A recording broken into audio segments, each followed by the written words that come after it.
até que você percebe que as histórias são super profundas e complexas e filosóficas, destinadas a adultos, e as crianças obviamente não se interessam, não se importam e acaba não renovando o público, meus amigos. Pois é. Mas eu chego lá. Bem, obviamente a Era de Bronze logo acaba. E ela acaba justamente ali mais ou menos com a Crise das Infinitas Terras, eu diria. Basicamente a Crise das Infinitas Terras foi a primeira grande saga que foi ali feita pela DC Comics, né? DC novamente fazendo tendências. Basicamente como que eram os quadrinhos antigamente. Os quadrinhos eram...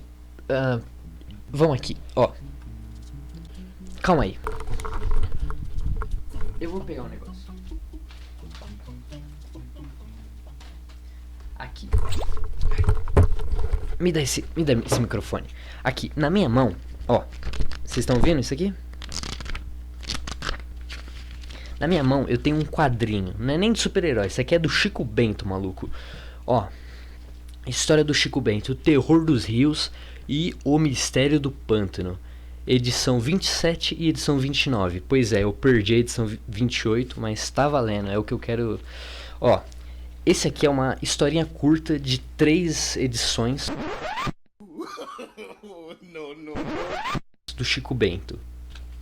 O Chico Bento fez isso, tá ligado? Mas obviamente há muito tempo depois, né? Tudo isso começou... Isso aqui na minha mão é história. Eu tô com 2 HQs aqui do Chico Bento. Isso aqui é história, galera. Tudo começou na Crise das Infinitas Terras. Deixa eu explicar mais ou menos. Na época...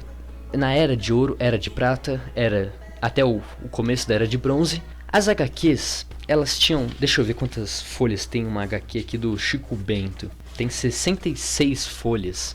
65, tá? Whatever. Uma HQzinha aí de 60 folhas, né? Tem... Calma aí, gente. Não é 60 folhas de palavra, né? 60 folhas de desenho com algumas palavras. Então, isso não é quase nada, né? Uma leiturinha que obviamente é feita pra criança, né? Enfim. Então, a história começava... No começo... Não me diga. A história começava no começo da HQ e terminava no final da HQ. Quando você fechava a última página, você acabava a história, entendeu? Começa e acaba em uma HQ.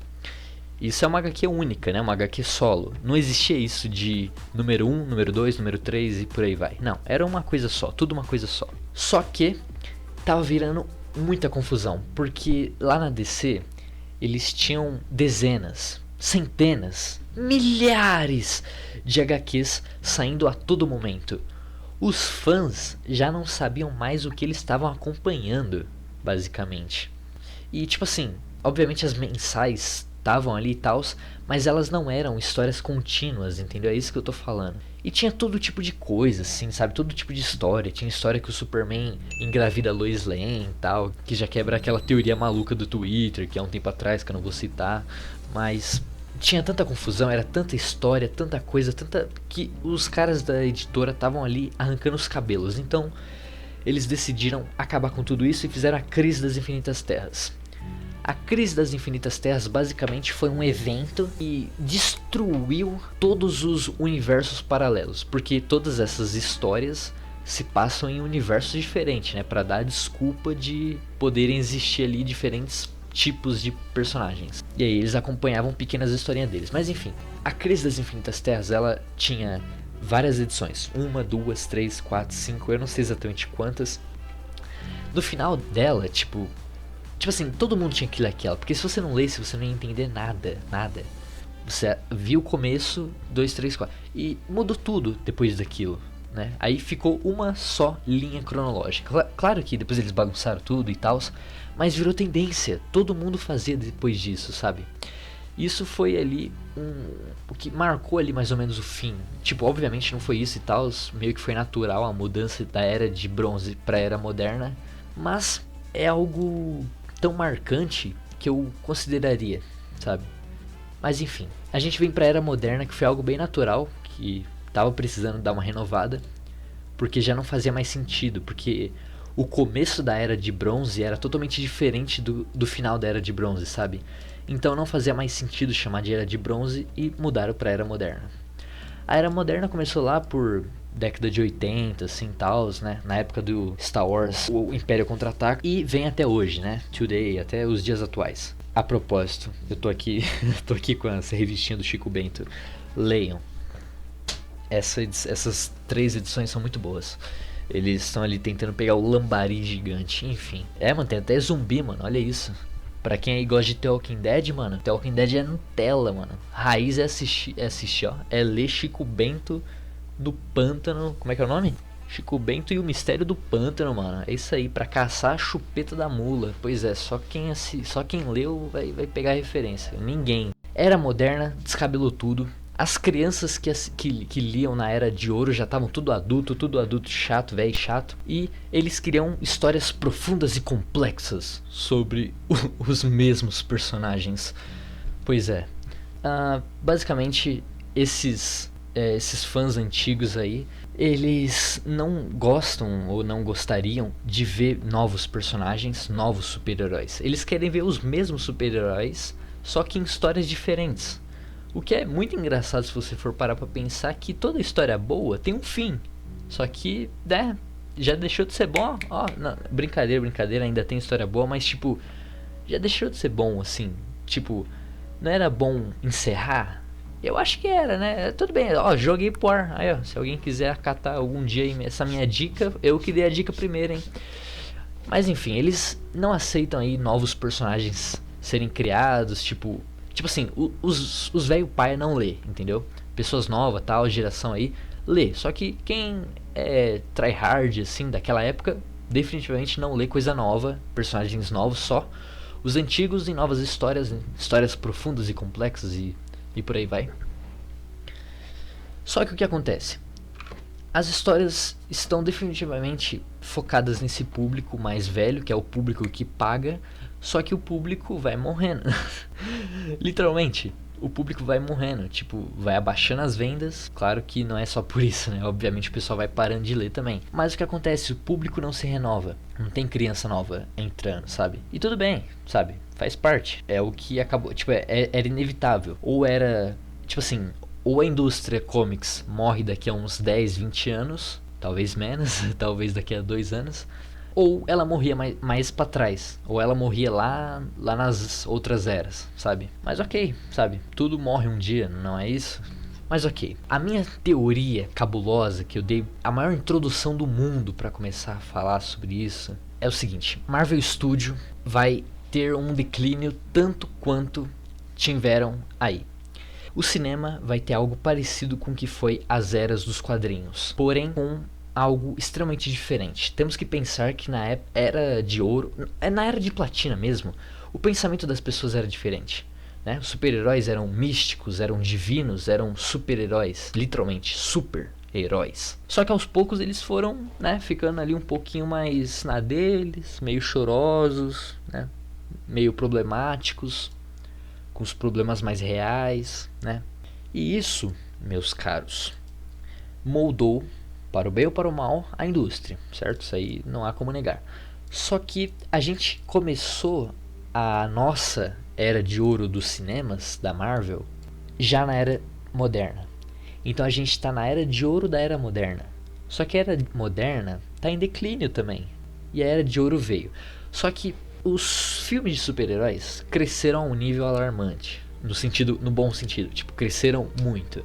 As vendas de quadrinhos nunca foram tão baixas. Crianças que têm um filme super mega blaster power como Vingadores Ultimato em suas casas não vão ir até a banca, que a propósito nem vende mais em banca, né? Hoje em dia é em comic shop, que a propósito é um outro problema. Antigamente eram revistinhas, aqui ó, deixa eu pegar de novo. Antigamente era isso aqui ó, era papel. Antigamente era, hoje em dia não é papel, tá ligado? Ó, antigamente era isso aqui. Era HQs extremamente descartáveis. Olha isso aqui, olha as rebarbas que tem isso aqui, olha. Cheio de orelha, cheio de... tá tudo amarelado as páginas. Tá entendendo? Hoje em dia não, sabe? Hoje em dia as HQs são capa dura, papel revista. Papel revista não é revista qualquer revista, é papel revista duro, sabe? Papel revista resistente. E o que acontece? Isso encarece o produto e o deixa nada descartável. Uma coisa que eu não tive o prazer de pegar a época foi esse lance de trocar revistas com amigos meus. Tipo, eu tenho uma revista, ele tem outra revista, a gente troca, lê e vai trocando, e vai trocando. Esse troca-troca não rolou. Eu não tive isso. Eu tive a sorte de fazer um TCA na minha escola sobre a literatura moderna e a gente fez uma feira de livro gratuito e eu peguei ali a minha pilha de mais de 300 HQs e distribuí gratuitamente pra molecada ali do, acho que era do quinto ano. E aí eu vi isso, tipo, eu não fiz esse lance de ficar trocando HQ, mas eu vi. Eu dei ali mais de 400 HQs, não fui só eu, né? Alguns amigos meus contribuíram também, mas definitivamente eu fui o que mais deu HQs, eles deram mais livros de literatura e tal, mas em questão de HQs, eram HQs mesmo, era clássico, era tipo HQs ali de 1970 a 80. Eu dei tudo, porque pra mim é descartável, né? Justamente isso. E eu tava lá, tipo, parado assim, olhando, eles estavam lendo, acabava de ler, trocava, liam e por aí vai. Ninguém sabia qual que era qual, de quem que era quem, só sabiam que leram, só sabiam que gostaram. Era isso que importava, né? Pegar as histórias. Bem, quando as HQs ficaram em baixa, tanto na Era de Ouro, na Era de Prata e na Era de Bronze, elas ainda tinham o bônus de serem descartáveis. Elas não eram algo caro, né? Porque assim, por mais que haviam baixas e que a grande maioria das pessoas não queriam comprar, ainda haviam definitivamente algumas pessoas que compravam. E essas poucas pessoas que compravam, compravam apenas porque era descartável. E agora a gente não vai falar exatamente de lucro, a gente vai falar de consumidores de história. Pensem, mesmo no período mais baixo de vendas de HQs, pode ter certeza que no período mais baixo de venda de HQ, eles continuaram lendo as HQs, um trocando por outro, sabe? Por quê? Porque é descartável, porque é simples, é um papelzinho pequeno, cabe no bolso, dá pra você amassar, dá pra você tortar. Se você quiser rasgar, então é descartável, é fácil, qualquer um pode ter a qualquer momento, você pode levar, tinha em qualquer lugar, você podia comprar na venda, na farmácia, no bar, sabe? Já um filme não é bem isso. Eu prevejo que se realmente houver esse tipo de crise, se for a era de ouro, agora obviamente a gente está na era de ouro ali dos filmes, né? Vingadores Ultimato e tal, a saga do infinito como um todo foi bem fabulosa. Porém, eu prevejo que as eras vão ser muito menores do que foram ali. De uma era para outra, tipo assim, da era de ouro até a era de bronze, cara, levou mais de 50 anos, sabe? Então, a gente tem que prestar atenção nisso. Tipo, as três principais eras levou 50 anos. Eu prevejo que como a gente tá numa era de internet, uma era movida a computadores e informação a todo momento e tal, eu prevejo que vai ser tudo muito mais rápido, sabe? A gente tá na geração da rapidez, assim, sabe? Então as eras vão passar, ó, voando. Eu prevejo, tipo, uma década pra cada era no máximo, assim. Eu até prevejo que a era de bronze, que vai ser a mais fraquinha, vai ter tipo 5 anos, assim, vai ter a metade do que foi essa daqui, sabe? A era de ouro que a gente tava, a era de ouro acabou com Vingadores Ultimato. A gente teve o pico máximo, daqui a gente vai cair, vai ter estagnação e só daqui a um tempo vai voltar a subir. O que é normal, né? Gira conforme o mercado. Mas tudo bem, seguindo. Quando tiver essa crise, não vai ser como nos quadrinhos. Hoje em dia, além do fato de existir muito mais mídias disponíveis, né? Existe videogame, existe filmes em abundância. Se o cara quiser ler uma história em quadrinho, ele vai ter uma história em quadrinho ótima, porque as histórias em quadrinho de hoje em dia tem que serem muito boas para se adequarem à concorrência, e nem assim estão conseguindo. Então, tipo assim, você não fica entediado hoje em dia. Uma criança não vai ficar entediada hoje em dia. Então, tudo bem. Dito isso, um filme não é descartável como uma história em quadrinho, onde quer que você vá. Um filme você não troca com seu amigo. E pelo fato de filmes serem 1 trilionésimo de vezes mais caro do que fazer uma história em quadrinho, existem poucos filmes, né? Por mais que a Marvel aí consegue fazer o absurdo de lançar 3 filmes por ano, a Marvel Comics já lançou o quê? No pico deles? Eu não faço ideia, mas eu tenho certeza que foi mais de milhares ali, tipo, de HQs diferentes por ano, né? Vai saber quantas, dezenas de milhares talvez. A história de um filme podia ser contada em umas 3, 4, 5 HQs no máximo. Isso se não for em uma HQ, né? Até porque HQs não tinha tanto aprofundamento quanto tem um filme. Então, uma HQ para um filme. Isso dá margem de ter histórias horríveis, né? Obviamente, e dá margem de ter histórias magníficas. E o mercado sozinho iria se administrar. Porém, um filme não é descartável. Tem diversas pessoas envolvidas, não é só o escritor, o desenhista e o pintor, né? Não são só esses três caras. Definitivamente um filme, né, tem muito mais gente. Tipo atores, maquiagem, efeitos especiais, coisas que obviamente uma história em quadrinho não necessita. Isso fica tudo a cargo do escritor, né? Então não é descartável. Então quando tiver em baixa, as pessoas já vão ter assistido os filmes, porque o filme se faz menos filmes. E se faz menos filmes, é muito mais fácil você assistir todos do que ter vários filmes que você ainda não viu, né? Diferente das HQs, que você poderia ler dezenas e dezenas em um ano e ainda assim não ter visto todas. Você só ter visto a pontinha do iceberg, que nem naquele meme antigão da Deep Web. Então, meus caros, quando tiver em baixa os filmes de super-herói, vai estar em baixa mesmo. Não vai ser como a indústria de quadrinho, que estava em baixa de vendas, mas mesmo assim, mesmo estando em baixa de vendas, em baixa vendas, o público no geral ainda estava lendo, ainda estava curtindo as histórias. Porém, não vai ser assim com os filmes. E algo que eu prevejo é a ascensão do novo. Bem, vamos lá. A DC, agora vamos falar da rivalidade entre Marvel e DC. DC antigamente foi quem criou os super-heróis, né? Superman ali e tal, bonito, lindo, maravilhoso. Foi crescendo e a Marvel foi copiando atrás, foi desenvolvendo vários personagens copiados, como eu já falei ali atrás. A DC enviava ali várias tendências para o mercado, né, como o grupo de heróis Liga da Justiça. Marvel vai lá e copia, né, faz ali o Quarteto Fantástico, o X-Men. Aí passa um tempo e a Marvel aos poucos começa a se sobressair, mas ainda não dominando por completo a DC, né? A DC sempre foi ali líder nas vendas, mesmo em baixa. Então a DC lança mais uma tendência que seria as mensais, só que contínuas, histórias que tinha começo, meio e fim, além de uma HQ. Isso mexeu com a estrutura e existem até hoje ainda, né, box fechados de várias histórias e tal, o que é fantástico. E começou com a DC, com a Crise das Infinitas Terras. E aí veio diversas histórias fechadas que tinha começo, meio e fim também, entre elas, né, entre várias HQs, tipo Watchmen, Guerra Infinita, o próprio Guerra Civil 2, né, não é tão bom assim. E a DC deu uma nova inovada quando ela finalmente lançou um primeiro filme ali de super-herói. Eu não tenho certeza, mas se eu não me engano foi a DC que fez um primeiro filme de super-herói. Ou talvez começou com aquela série do Batman dos anos 50, talvez. E aos poucos foi surgindo filmes bem trash, bem zoados assim dos super-heróis, tanto da Marvel que estava tentando já fazia um tempo com aquele Capitão América horrível, aquele Quarteto Fantástico péssimo que nem foi lançado, mas que tinha uma boa história no fim, foi feito com carinho, né? Pra quem sabe, sabe. Aí a DC vem com Batman.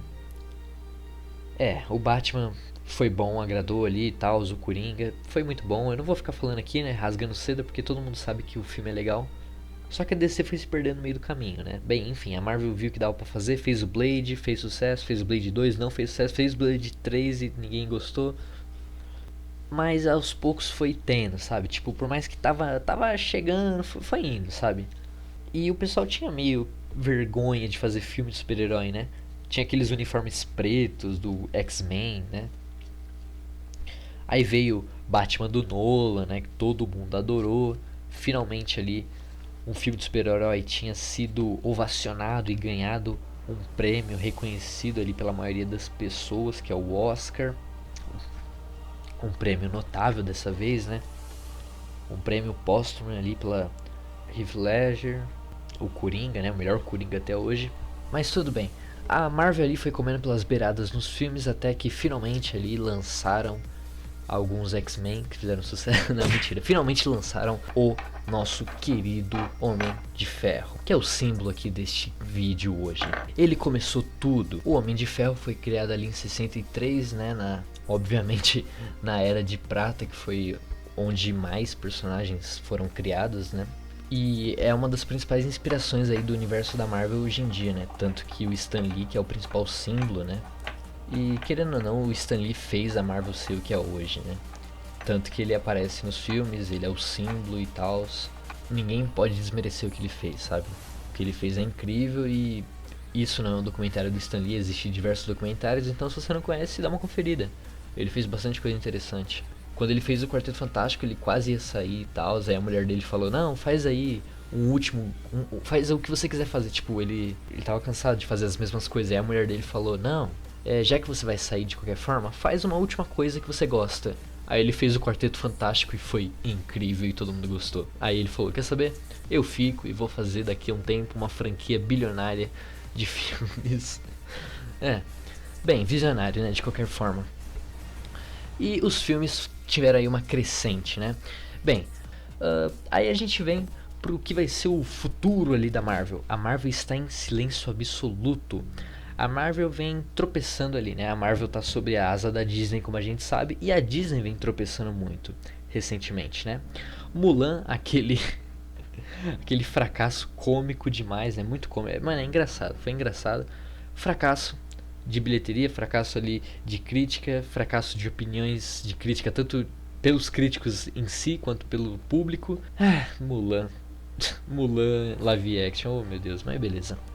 E aí a Marvel vem com as ideias ali de fazer os Eternos, que quando eu ouvi, eu fiquei feliz.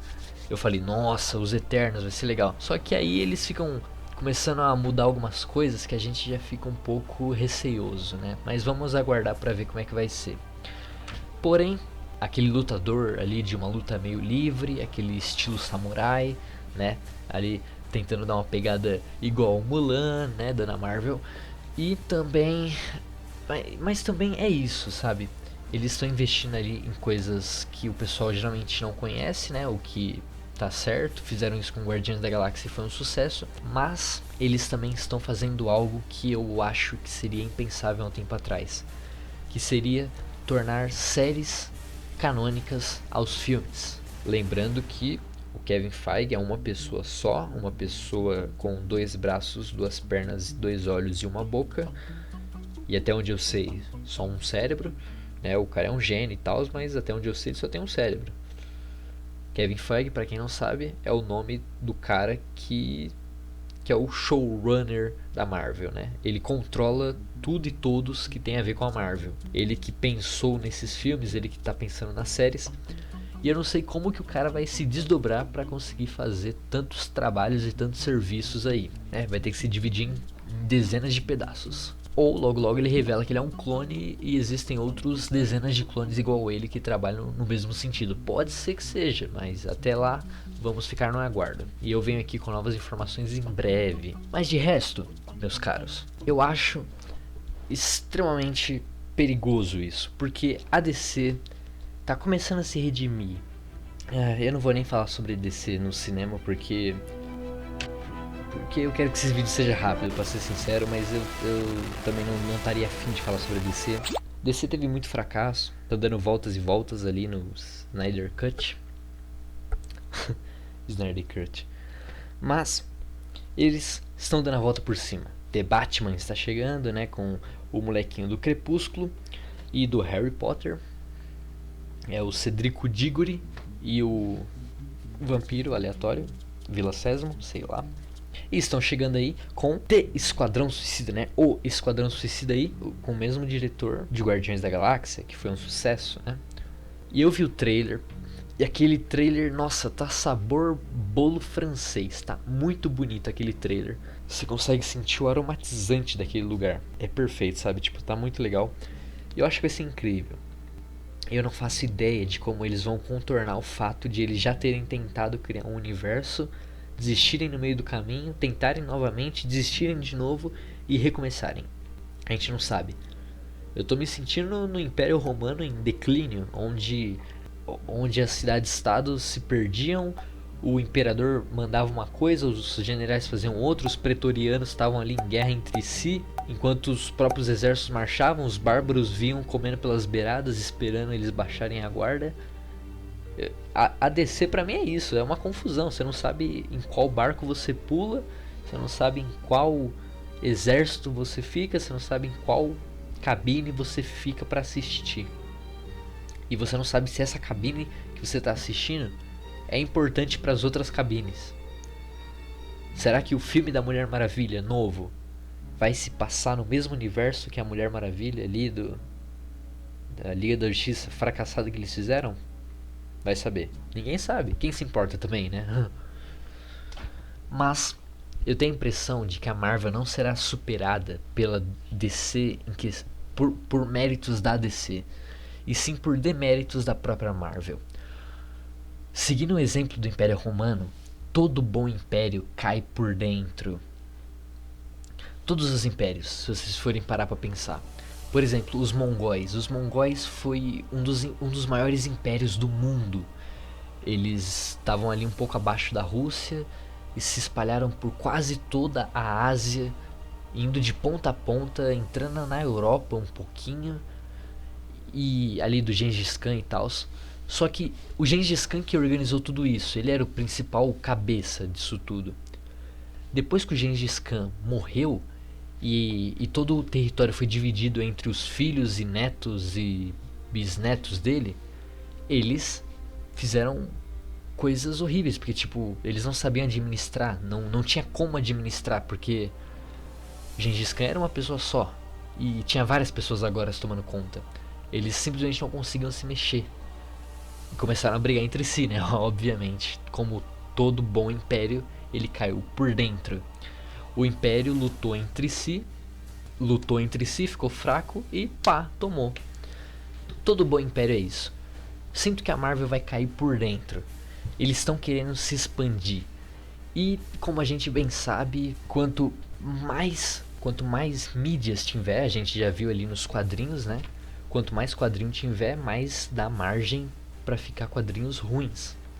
Tanto que a Crise das Infinitas foi necessária para fazer menos quadrinhos e deixar eles com mais qualidade.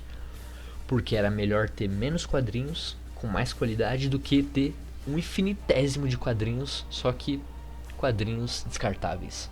Literalmente, descartáveis. A Marvel vai se expandir. E eu acho que vai se expandir muito mais. A era de ouro deles acabou com Vingadores Ultimato, mas demora pra perceber o baque, demora pra ter a noção de que realmente acabou e que vai começar outra era.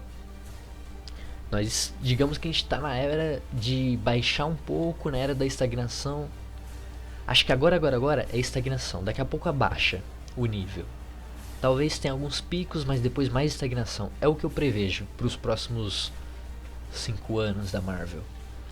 Eles vão ficar tão confiantes neles mesmos que vão perder a mão. Eu não quero que isso aconteça.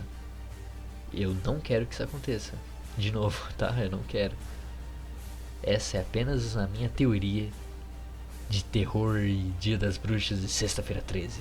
Eles vão perder a mão, vão dar um deslize, as pessoas vão aos poucos perdendo interesse e isso vai afetar tanto a Marvel quanto a DC. A DC, olha, eu não acho que ela vai passar. A Marvel nos cinemas é o que a DC era com os quadrinhos. Uma força inabalável que mesmo na crise continua rendendo mais do que a inimiga. Bem, de resto, eu vou ficando por aqui. Por favor, confira aí o primeiro link abaixo aqui de mim, no primeiro comentário fixado. Leia a descrição, faz bem, eu vou dedicar alguns minutos da minha vida pensando no que escrever lá. Então, né, faça bom proveito e leia a descrição. E se você chegou até aqui nesse vídeo, parabéns. Tá, agora é isso, tchau.